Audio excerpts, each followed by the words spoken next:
ಒಂದು ವ್ಯಾಲ್ಯೂಬಲ್ ಆಗಿ ತಾವು ಅದನ್ನು ಸಲಹೆ ಕೊಡಿ. ನೆಕ್ಸ್ಟ್ ಸತೀಶ್ ರೆಡ್ಡಿ.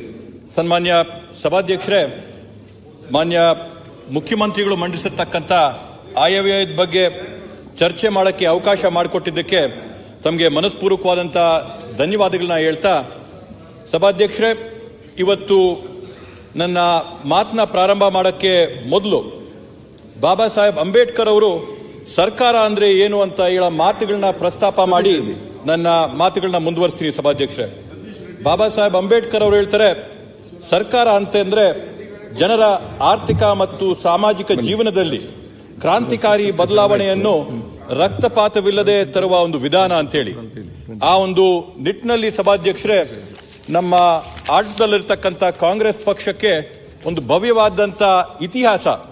ಈ ರೀತಿಯಲ್ಲಿ ಸಮಾಜದಲ್ಲಿರ್ತಕ್ಕಂಥ ತಳವರ್ಗದವ್ರಿಗೆ, ಕೆಳವರ್ಗದವರ ಜೀವನನ ಆರ್ಥಿಕವಾಗಿ ಸಾಮಾಜಿಕವಾಗಿ ಸದೃಢ ಮಾಡಿದಂಥ ಒಂದು ಭವ್ಯವಾದಂಥ ಇತಿಹಾಸ ಇದೆ. ಸಭಾಧ್ಯಕ್ಷರೇ, ಪ್ರಾರಂಭ ಮಾಡಬೇಕಂತಂದ್ರೆ ಮಾಜಿ ಪ್ರಧಾನಮಂತ್ರಿಗಳಾಗಿದ್ದಕ್ಕಂಥ ಇಂದಿರಾ ಗಾಂಧೀಜಿಯವರು 1969ನೇ ಇಸ್ವಿಯಲ್ಲಿ ಬ್ಯಾಂಕ್ಗಳ ರಾಷ್ಟ್ರೀಕರಣ ಮಾಡುವ ಮುಖಾಂತರವಾಗಿ ಏನು ಬ್ಯಾಂಕ್ಗಳ ವ್ಯವಸ್ಥೆ ಪ್ರಾದೇಶಿಕವಾಗಿ ಅಸಮಾನತೆಯಿಂದ ಬರೀ ಕೆಲವೊಂದು ನಗರ ಪ್ರದೇಶಗಳಲ್ಲಿತ್ತೋ ಅವನ್ನ ಗ್ರಾಮಾಂತರ ಭಾಗಗಳಲ್ಲಿ ಕಳಿಸುವ ಮುಖಾಂತರವಾಗಿ ಎಲ್ಲಾ ಕಡೆ ಕೂಡ ಆರ್ಥಿಕತೆ ಸದೃಢತೆ ಅನ್ನೋ ಒಂದು ಹೆಜ್ಜೆನ ಇಟ್ಟಂತ ಕೆಲಸನ ಮಾಡಿದ್ರು. ಸಭಾಧ್ಯಕ್ಷರೇ, ಅದೇ ರೀತಿಯಲ್ಲಿ ಇವತ್ತು ನಾವು ನೋಡಿದ್ರೆ, ಇವತ್ತು ಹಸಿರು ಕ್ರಾಂತಿ ಯಾರಿಂದ ಪ್ರಾರಂಭ ಆಯಿತು, ರೈತರು ಯಾರಿಂದ ಸದೃಢರಾದರು ಅಂತ ಹೇಳಿದ್ರೆ, ಈ ರೀತಿಯಾದಂಥ ಬ್ಯಾಂಕಿಂಗಿನ ವಿಕೇಂದ್ರೀಕರಣದಿಂದ, ಬ್ಯಾಂಕ್ಗಳ ನ್ಯಾಷನಲೈಸೇಷನ್ ಇಂದ ತಳವರ್ಗದ ಜನರ ಒಂದು ಸಾಮರ್ಥ್ಯ ಶಕ್ತಿ ಕೊಡುವಂತ ಕೆಲಸನ ನಮ್ಮ ಪಕ್ಷ ಮಾಡಿದೆ. ಸಭಾಧ್ಯಕ್ಷರೇ, ಅದೇ ರೀತಿಯಲ್ಲಿ ಮುಂದುವರೆದು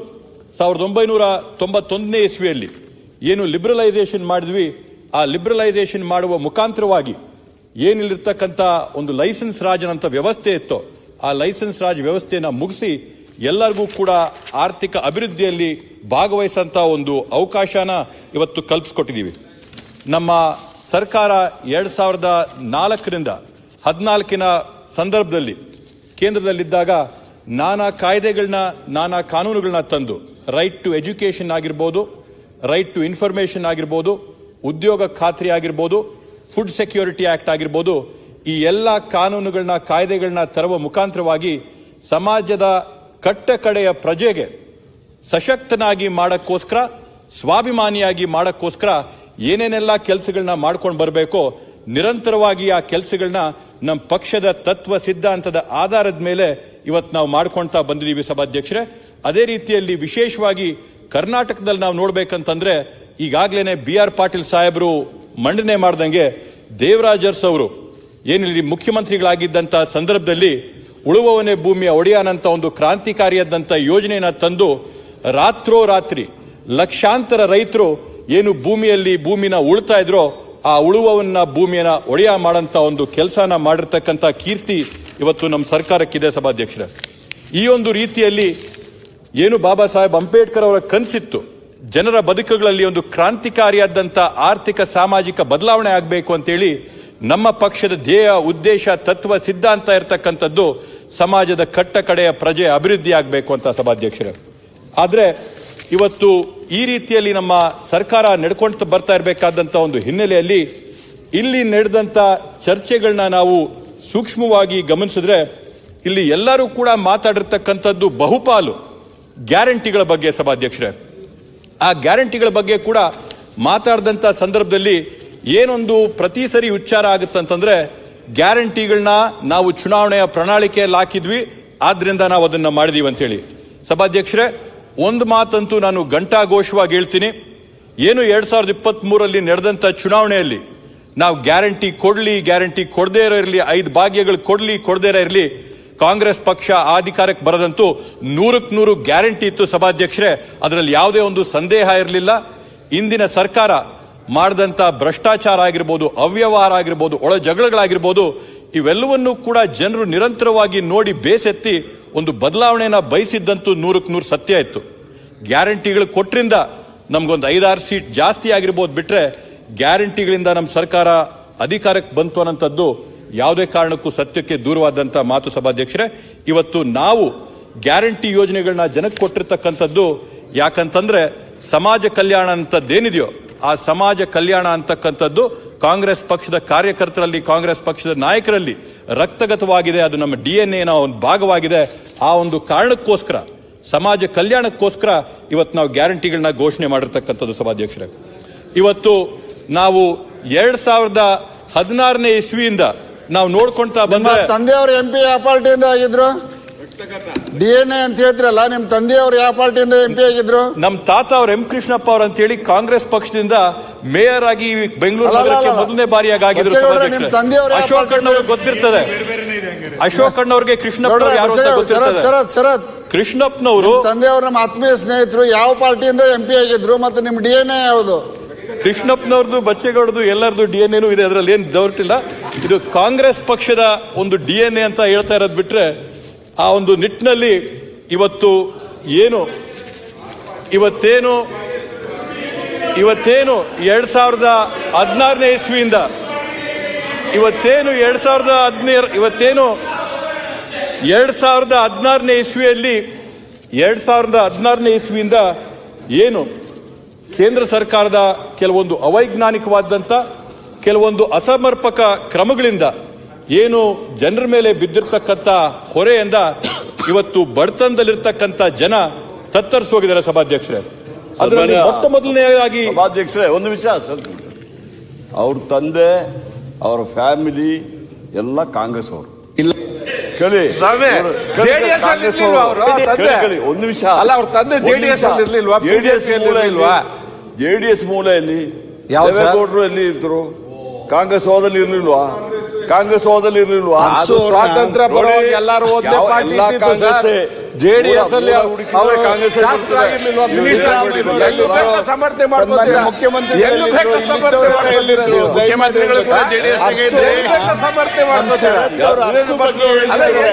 ಸಮರ್ಥನೆ ಮಾಡ್ತಾರೆ. 3 ಪಾರ್ಟಿಯಲ್ಲಿ ಇರ್ಲಿಲ್ವಾ? ಮೂಲಭೂತವಾಗಿ ಕಾಂಗ್ರೆಸ್ ಜನಸಂಘದಿಂದ ಯಾರು ಬಂದ್ರೆ ಮಾತ್ರ ನಿಜ ಬಿಜೆಪಿ ಗೊತ್ತಲ್ಲ. ಬಿಜೆಪಿ ಸಮೇತ ಈಗ ನಮ್ಮ ಪಕ್ಷದಿಂದ ಬಂದವರು ತಾನೇ ಅಲ್ಲಿ ಇರೋದು. ಅಲ್ಲ, JDS ಕಾಂಗ್ರೆಸ್ ಒಂದೇ. ಮತ್ತೆ JDS ಒಂಥರ ಟ್ರೈನಿಂಗ್ ಸೆಂಟರ್. ಇಲ್ಲೆಲ್ಲ ಕಲ್ತು ಆಮೇಲೆ ನಮ್ ಶರತ್ ಬಚ್ಚೇಗೌಡರು ಅರ್ಸು ಬಗ್ಗೆ ಹೇಳಿದ್ರು. ಅರ್ಸು ಅವ್ರನ್ನ ಕೊನೆಗೆ 6 ವರ್ಷ ಸಸ್ಪೆಂಡ್ ಮಾಡಿದ್ರು. ಕೊಟ್ಟವನ್ನ ಕಾಂಗ್ರೆಸ್ ತಾವು ತಿಳ್ಕೊಬೇಕು. ಕೊನೆಗೆ ಇಂದಿರಾ ಗಾಂಧಿ ಸಸ್ಪೆಂಡ್ ಮಾಡಿದ್ರು. ಆದ್ರೆ 1969ನೇ ಇಸ್ವಿಯಲ್ಲಿ, ಅದಕ್ಕಿಂತ ಮೊದಲು ಅವರು ನಿಜಲಿಂಗಪ್ಪನವರು ಸಹ ಇದರಲ್ಲಿ ಸಚಿವ ಸಂಪುಟದಲ್ಲಿ ಇದ್ದರು. ಸಚಿವ ಸಂಪುಟದಿಂದ ಬಿಟ್ಟಾಗಿತ್ತು. 69ನೇ ಇಸ್ವಿಯಲ್ಲಿ ಅವ್ರನ್ನ ಇಂದಿರಾ ಗಾಂಧಿ ಅವರು ಗುರ್ತಿಸಿ ಕಾಂಗ್ರೆಸ್ ಮಾಡಿ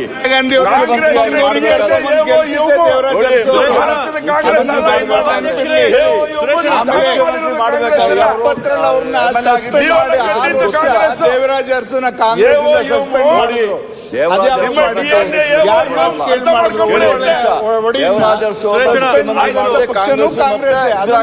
ನೆನಪಿರ್ಲಿ. ಇಂದಿರಾ ಗಾಂಧಿ ಅವರು ಕಾಂಗ್ರೆಸ್ ಅವ್ರನ್ನ ಮುಖ್ಯಮಂತ್ರಿ ಮಾಡಿದ್ರು.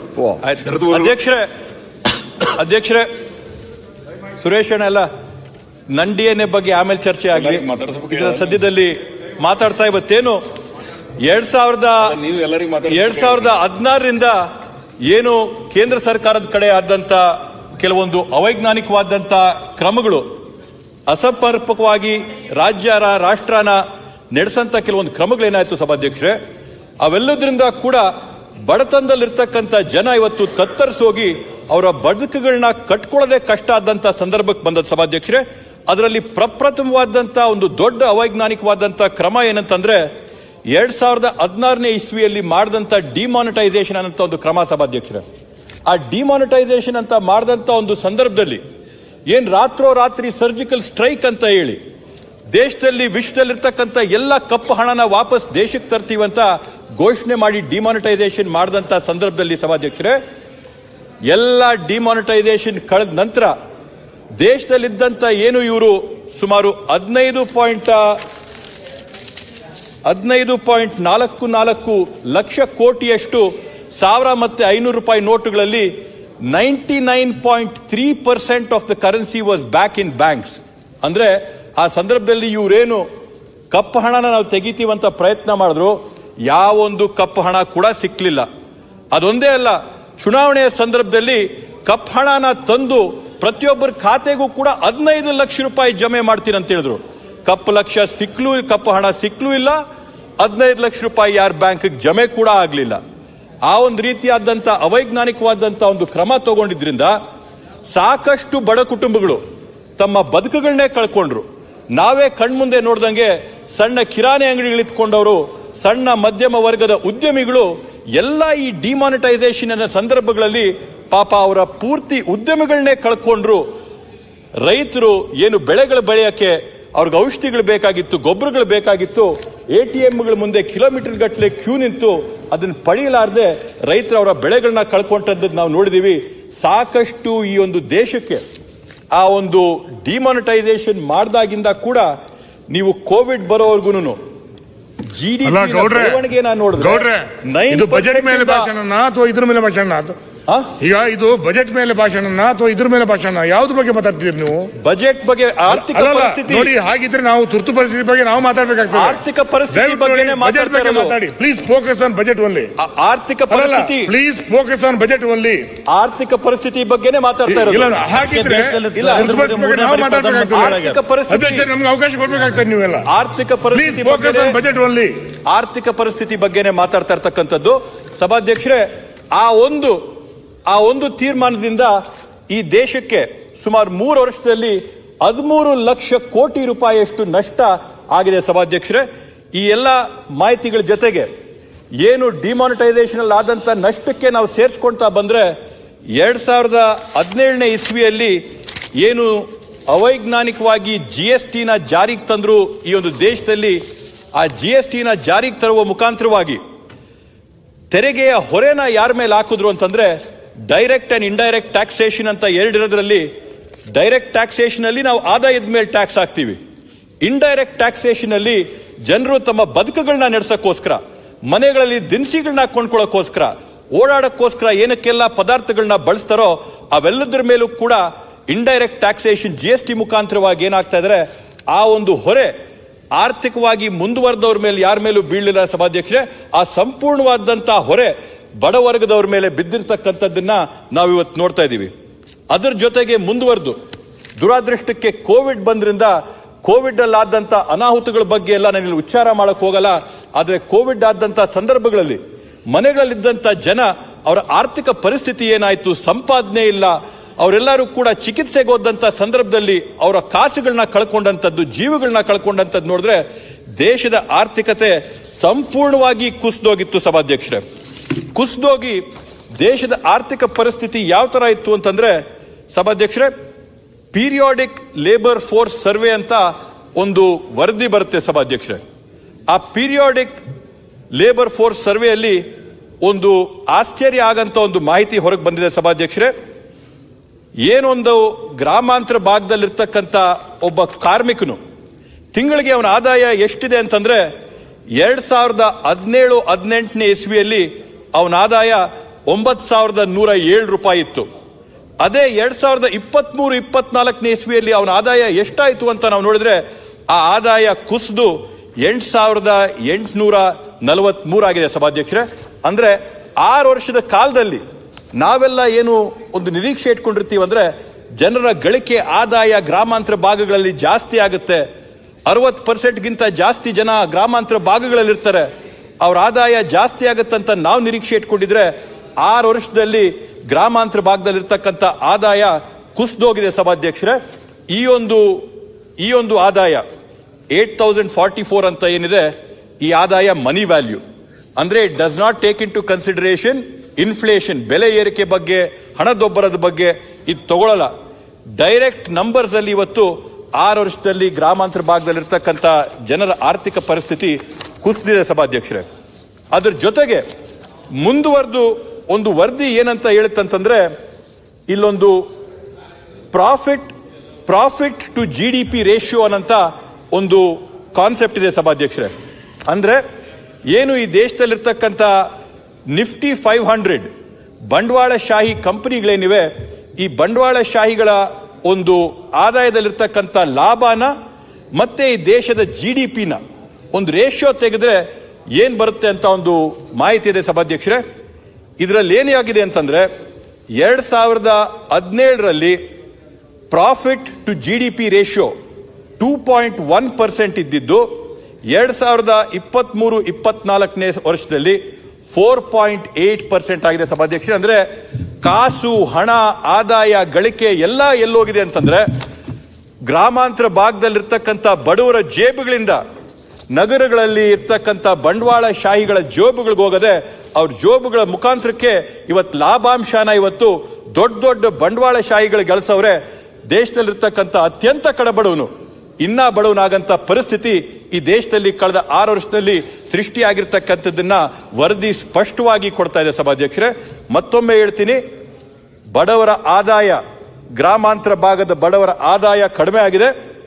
ಅದೇ ನಿಫ್ಟಿ 500 ಅಲ್ಲಿರ್ತಕ್ಕಂಥ ಕಂಪನಿಗಳ ಆದಾಯ 2017ನೇ ಇಸ್ವಿಯಲ್ಲಿ 2.1% GDP to profit ratio is 4.8%. ಅಂದ್ರೆ ಹಣ ಯಾರ ಜೋಬ್ಗೆ ಹೋಗ್ತಾ ಇದೆ ಸಭಾಧ್ಯಕ್ಷರೇ? ಹಣ ಯಾರ ಹತ್ರ ಹೋಗ್ತಾ ಇದೆ?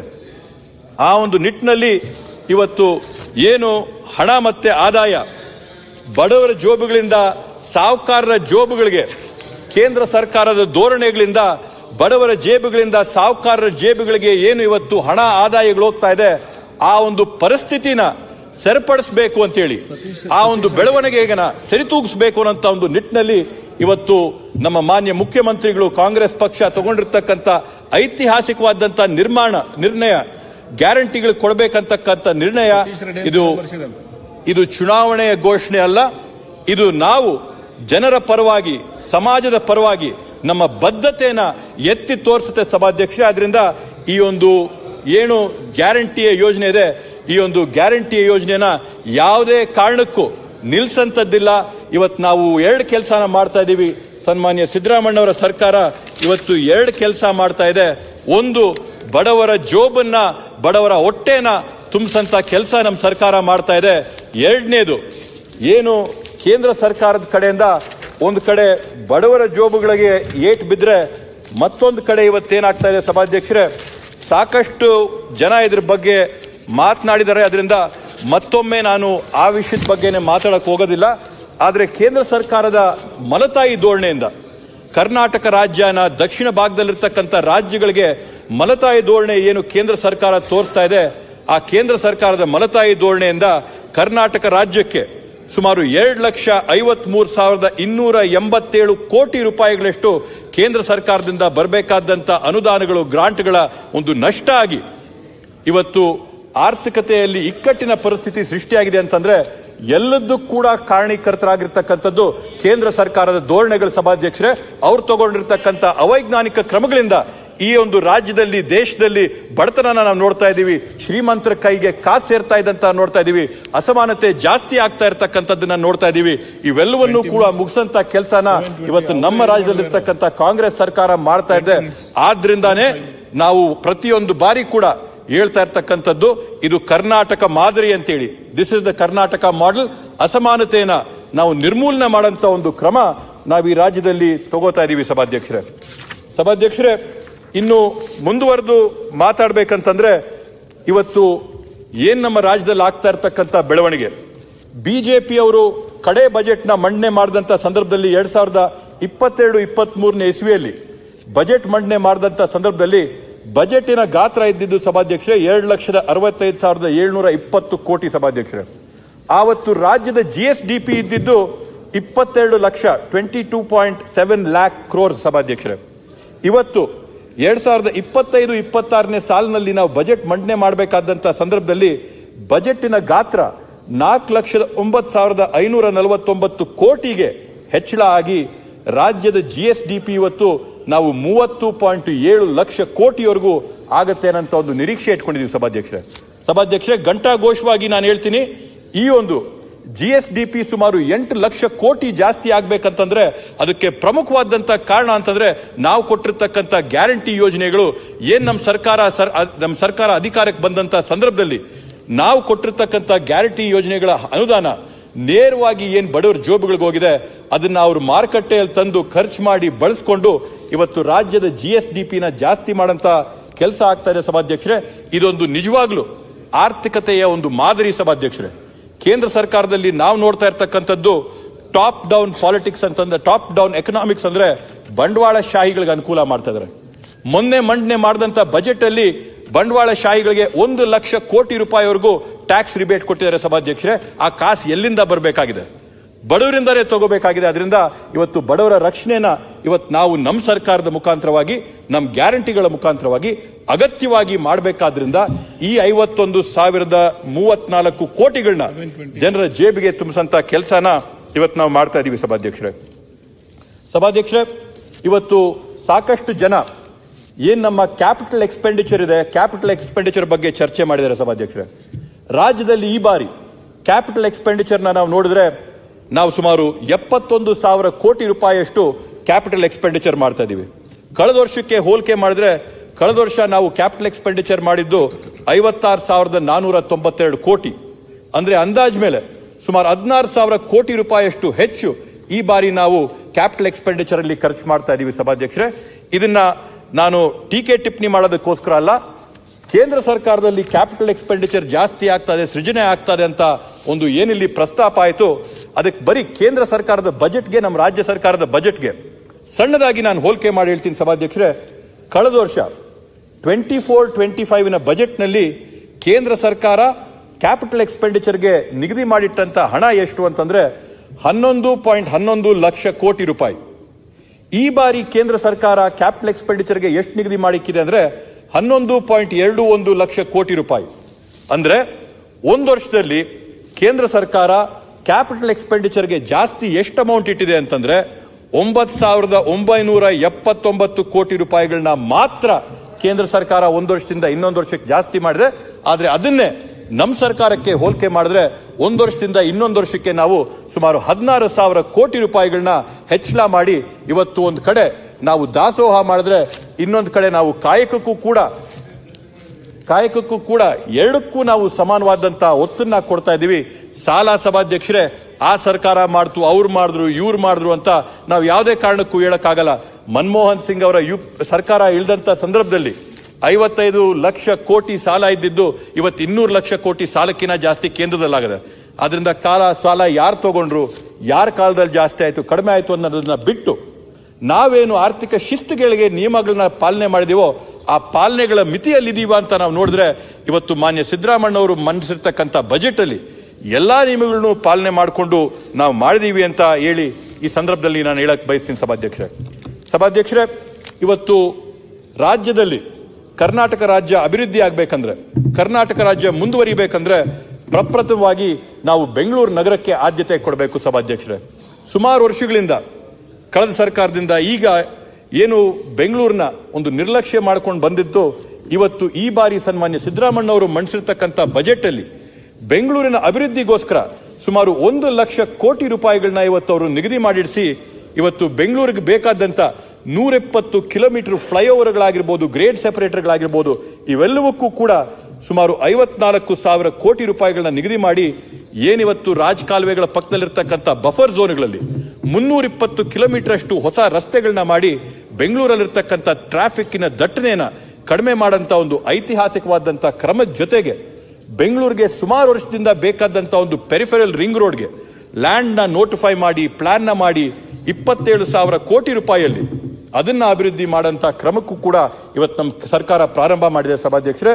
ಅದ್ರ ಜೊತೆಗೆ ಸುರಂಗ ಮಾರ್ಗವಾಗಿ, ಟನಲ್ ಮಾರ್ಗವಾಗಿ ಏನು ಬೆಂಗಳೂರಿಗೆ ಟ್ರಾಫಿಕ್ ನ ಕಡಿಮೆ ಮಾಡೋದಕ್ಕೋಸ್ಕರ, ಕಂಜೆಷನ್ ತೆಗೆಯೋಕ್ಕೋಸ್ಕರ 40,000 ಕೋಟಿ ರೂಪಾಯಿ ವೆಚ್ಚದಲ್ಲಿ ಟನಲ್ ನ ಮಾಡಂತ ಕೆಲಸನೂ ಕೂಡ ಇವತ್ತು ನಮ್ಮ ಸರ್ಕಾರ ಮಾಡ್ತಾ ಇದೆ ಸಭಾಧ್ಯಕ್ಷರೇ.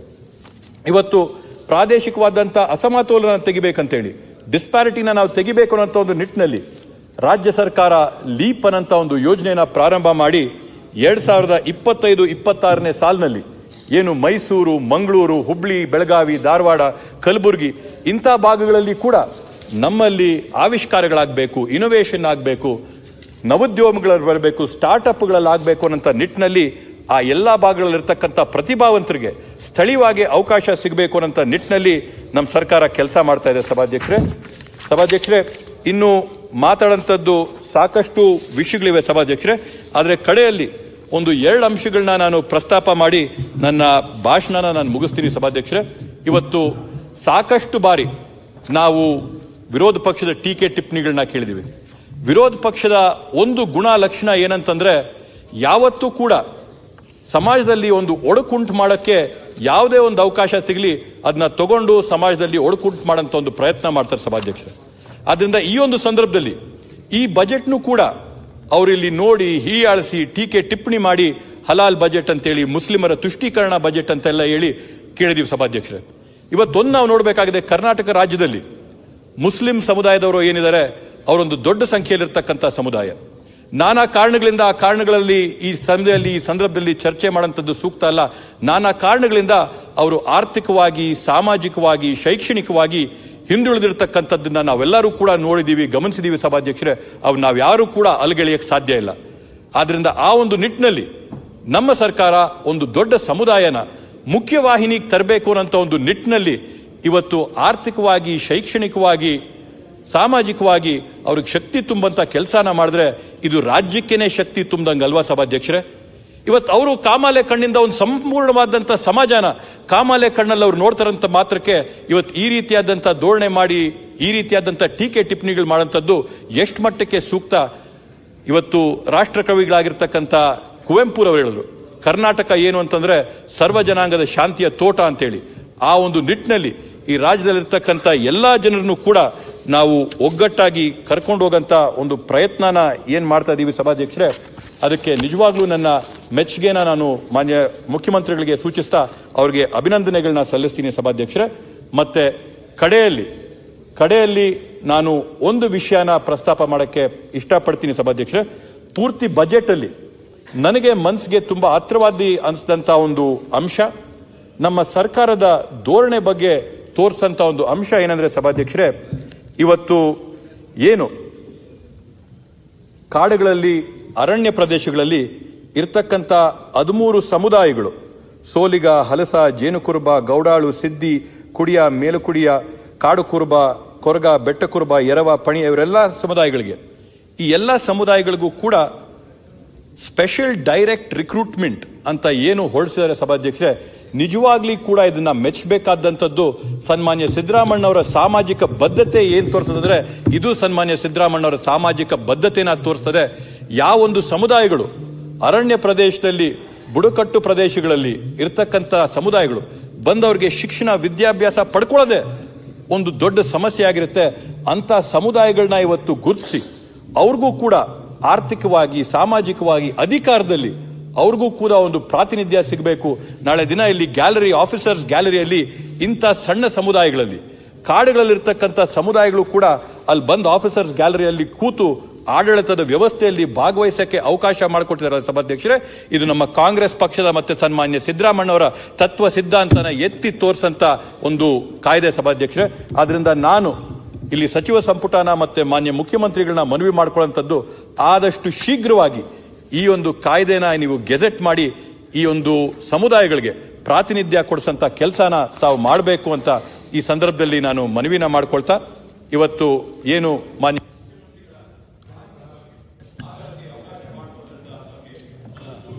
ಧನ್ಯವಾದಗಳನ್ನ ಸಲ್ಲಿಸ್ತಾ ನಾನು ವಿರಾಮ ನೀಡ್ತೀನಿ ಸಭಾಧ್ಯಕ್ಷರೇ. ಸನ್ಮಾನ್ಯ ಅಧ್ಯಕ್ಷರೇ, 2025-26 ಸಾಲಿನ ಬಜೆಟ್ ಸನ್ಮಾನ್ಯ ಮುಖ್ಯಮಂತ್ರಿಗಳು ಈಗಾಗಲೇ ಮಂಡನೆ ಮಾಡಿದ್ದಾರೆ. 4,08,000 ಕೋಟಿ ಬಡ್ಜೆಟ್